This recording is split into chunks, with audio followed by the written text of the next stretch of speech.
In the last episode, our undercover journalist narrated her journey and arrival in Riyadh, the capital city of the Kingdom of Saudi Arabia. Today she continues with her fall from the frying pan into the fire. They arrived in Riyadh on May 29th and were picked by a one Muhammad, who took them to Al Malka, where the Al Salman office was. This was the Saudi company that was supposed to hand them over to their employers, who had paid and were waiting for them. This place is where new girls belonging to Al Salman arrived. Then the employers who paid for them pick and take them away. But if the employer finds you incompetent, inadequate, slow, or just fails to like you, he or she returns you to the place and picks another one, who was returned or orders for a fresh one from Uganda. Pickups for girls who had been rejected at their previous places of employment were much fewer, as Arabs preferred new girls from abroad. That same evening, one of the girls was picked by her employer. 1 hour, another girl was picked, and they remained 3 among the just arrived.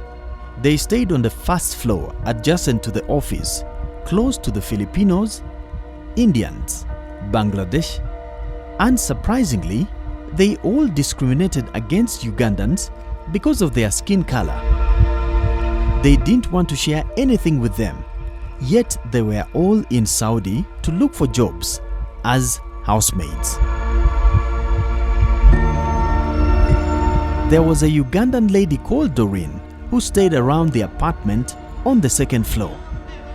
The building had 3 floors, but they were not allowed to access everywhere. The girls only went to the 3rd floor to eat because that was where the kitchen and dining room were. Doreen stayed around the apartment doing casual jobs. She knew Arabic and was the one helping them get around, translate for them, and thus became a link between Africans and our Arab bosses. She was overseeing and caretaking Ugandans like our de facto representative. She worked alongside a lady called Gladys from Kenya, who stayed on the 3rd floor. At the hostel, the girls depended much on rice and eggplants, while Philippines used to contribute and cook their own meat or fish. Each room occupants would be called out to the dining table on the 3rd floor and eat alone. Eating was at a high speed so that the group leaves to give way to another group. Doreen told them that there were some other Ugandans in room 4, 5 and 6 upstairs who they were not allowed to meet. The whole place, they were told, belonged to Muhammad, but he assigned each nationality to its apartment. Another room had about 2 girls who were mentally ill as a result of depression and would get treatment while waiting for return tickets. There was also an incident where 2 girls escaped from one of the offices to an unknown destination.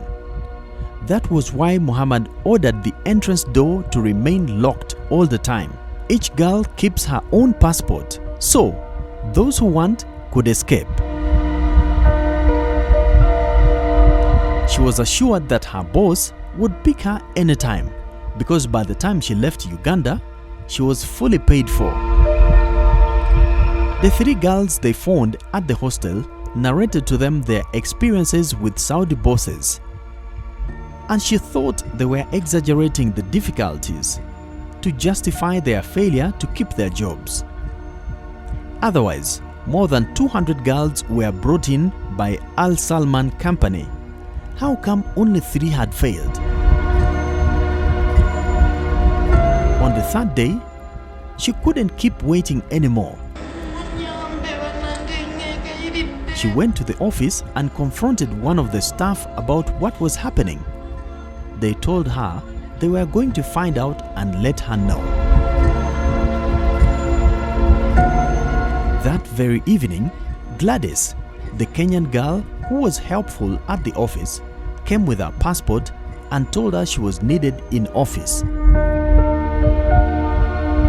Excitedly, she trooped down thinking her employer had come to pick her.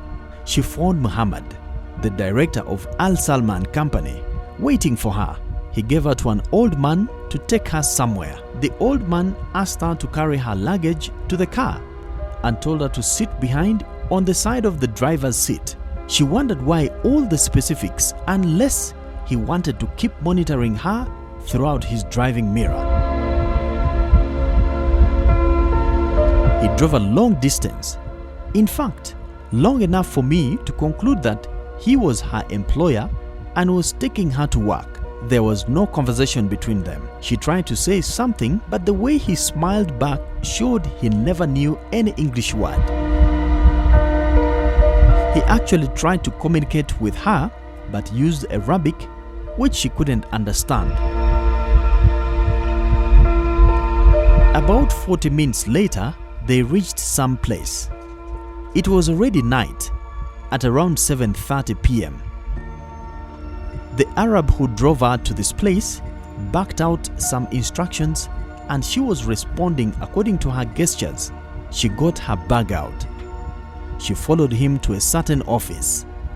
She could not read the name of the office since it was written in Arabic. There was a gentleman working on a computer and another old man whose seat seemed to show he was the owner of the office.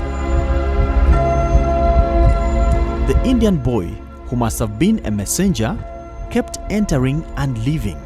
She noticed that he knew some English. There was another black girl who looked to be in a terrified mood.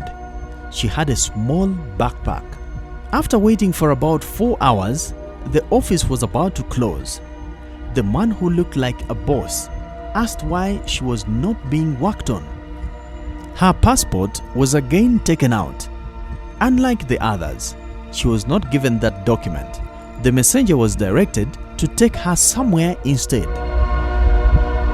In the next episode, our undercover journalist shows you how the undercover worked.